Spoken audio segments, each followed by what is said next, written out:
This is a download of Farming Today from the BBC. For more information and our terms of use, go to www.bbc.co.uk. Good morning. Think of Dartmoor, the New Forest or the Isle of Skye. All very different landscapes, but all shaped by grazing animals. These unfenced open spaces are among the last remains of a common grazing system, which dates back to the medieval period.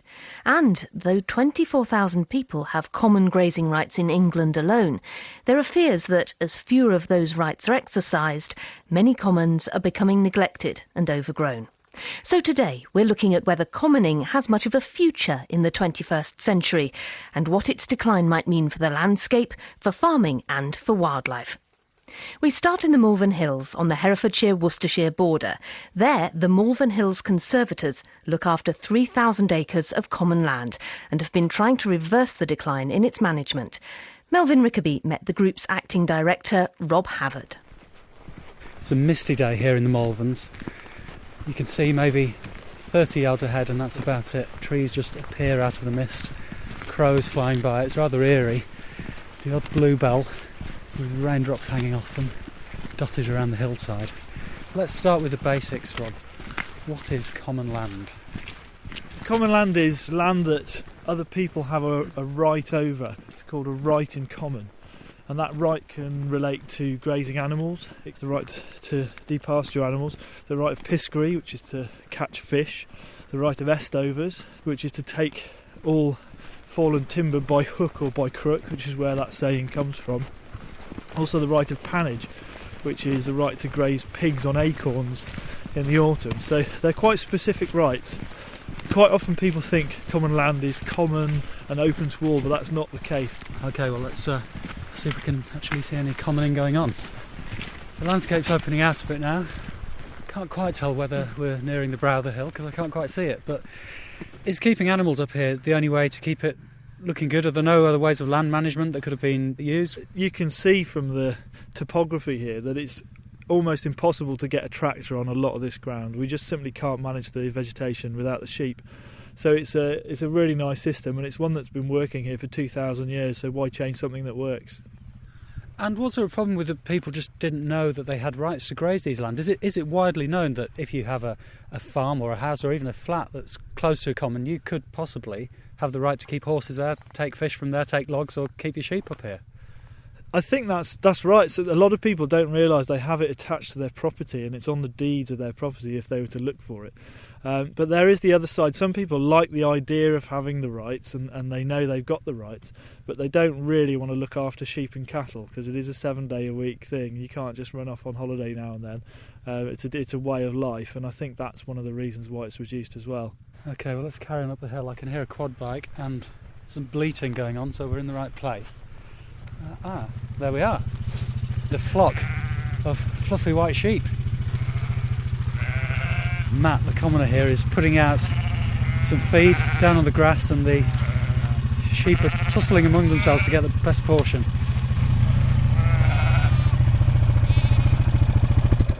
Hi. Good morning. Hi, you must be Matt. Indeed, yes. Hi, how are you doing? Not too bad, thank you. So we're standing now on a kind of grassy plateau with a flock of about 30-40 sheep and some lambs. What sheep have we got here, These Matt? are North Country Cheviots. So this, all we can see before us, not a lot today, this is common land, and Indeed, yes. you're exercising your ancient rights to graze here. How long have you been doing this, and how did you get into it? I've been doing it for myself for the last nearly 3 years. I started off, I finished agricultural college, and I then worked as a countryside warden. Then, sort of 3 years ago, all these hills and commons were put into the high-level environmental stewardship scheme. So this is now taxpayers' money through European grants, agri-environment schemes to farmers to get people back commoning again. Back actually managing the landscape, yes. When you were at agriculture college, how much talk was there of commoning, and why did you end up having this as a career choice when there's all sorts of other routes into farming? Why this? I sort of say there's a lot of other routes into farming. Actual farm tenancies are very, very hard to come by. Certainly, particularly in this area. I was very keen to stay in this local area. I've been born and brought up here, got quite strong roots here. Actual tenanted farms, there are a few county council small holdings that have been sold off in recent years. Some of the larger estates around here that have had tenanted farms, they've again had very long long-standing successional tenancy agreements that have come to an end, and the estates have then, rather than re-let them, have actually either modernised the farms and let them as holiday cottages, or just let the land out. So the actual farm tenancies aren't really there to be had in the way that perhaps they were at one time. Just looking over at these sheep now, some of the lambs are kind of wandering off. How do you tell who's is who's up here? Because on a misty day like this, I'm not quite sure how you would ever do that. On this area, I'm actually the only grazier up here, and you can see most of my sheep, all of my sheep, in fact, are marked with a green horseshoe. Lower down on Castle Morton Common, I've got a small flock of Beulahs, a speckled face hardy hill ewe, and my primary reason for grazing those down there is the fact that they stand out from everybody else's. But it is amazing how once sheep know where they live, they will actually stick to their own patch and will separate out from everybody else's and will run as their own flock. That's what we traditionally call hefting. Historically, almost half this country was common land. Now it's only around 3%. What do you think needs to change to reverse that? I think really a sort of awareness of the importance of commons from a community and a landscape point of view. I think Castle Morton Common, that if it was clear we would be able to see directly below us, is sort of important in the local community for farming, for dog walking, from a conservation point of view. And do you feel you're making a difference to the landscape up here? I think we certainly are, yes. Even in the short time that we've been grazing in again, you can see some quite significant changes in the grassland and in the general landscape, yes. And I think that should improve further over the coming years. Commoner Matt Gardner and Rob Havard with Melvin Rickaby. Commons now account for just 5% of the land area in Britain. In medieval times, it was around 50%. In England, the largest remnant is in the Lake District. Traditional grazing has been in decline there, partly because of reduced financial incentives to keep livestock, but there are those who've persevered. When Carl Walters was a boy, his family took their holidays in a caravan in Cumbria, and he became smitten with the idea of fell farming. 40 years on, he farms sheep and suckler cows on common land in the eastern fells of Cumbria, and Kaz Graham met him in his lambing shed. These are the Swaledale sheep that live on the fell normally, on the common land, just down for lambing at the moment. You've been up all night, haven't you? Yeah, I have, yeah. We lamb the twins inside and the singles all lamb out in the field. And we can see 9, 10 little lambs here just tottering around taking the first kind of tentative steps, can't we? Yeah. Do you see yourself as a commoner then?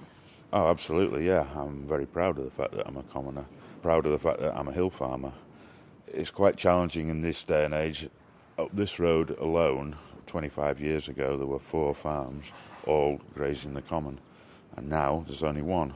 Commoners are reducing, and it's making commoning even harder for the ones that are left. If you've got a piece of ground that's 2,500 hectares and you go on your own to try and get the sheep off it, you've got no chance. You need the numbers of people on the ground to be able to manage it properly and to be able to get the sheep off. So. Right, well, it's a wild old day out there. The wind is just battering the tops of the trees, but we're going to brave it and go out up onto the common, aren't we? Yep, we are. Let's go and have a look. Okay. We're on Bampton Common now, and you're looking at a big part of it. Last year's lambs, the hogs, they're out on the fell, and they're the ones you can see now. It's real rolling fell country, this, isn't it? We can see is, the shadows of the clouds just flitting across the hillside, and a beautiful green, but still pretty grey on the tops, isn't it? What benefits does farming this common land in this kind of communal way bring the landscape? This type of farming created this landscape. Now it is maintaining this landscape.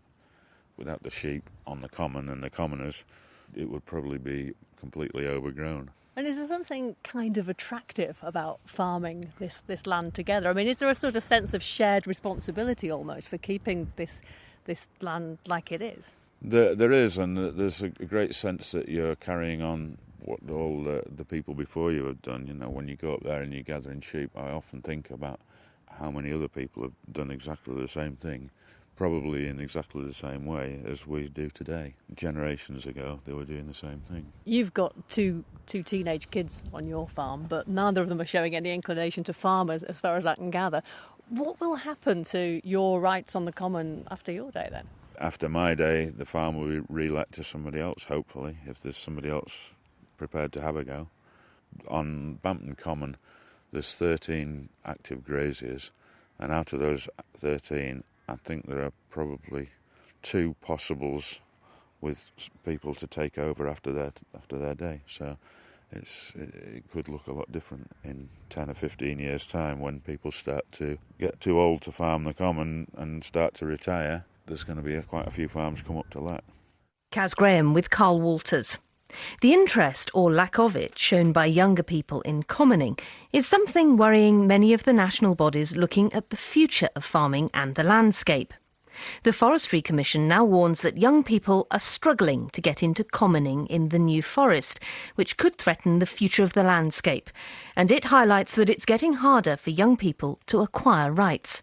Well, one person who bucks that trend is 21-year-old Tom Hordle. He owns a few acres which give him rights to keep cattle on the Western Commons, north of the New Forest. Charlotte Smith asked him how he got into commoning. My great-granddad was a commoner, and then it seemed to have skipped 2 generations, and I got myself back into it, mostly down to a local commoner up the road who I started working with when I was 10. So what persuaded you that this was worth a go? I think it's an old thing, isn't it? It's gone back for hundreds of years, and it's carrying on an ancient art, I suppose, of commoning, and it's sort of dying out a bit, and I feel it needs to be carried on. So how many animals have you got, and how does it work in your case? I've got a few ponies out in the forest as well, and I'm also running a Hereford and Angus suckler herd. I'm up to about 10 cows at the moment, like breeding cows. So although I only own 4 acres, I can turn out on the forest, which allows, it gives me a lot more land to play with. But this isn't a full-time job for you, is it? So how does it work day to day? No, I work full-time for the National Trust in the Forest, and I also run my own firewood logging business.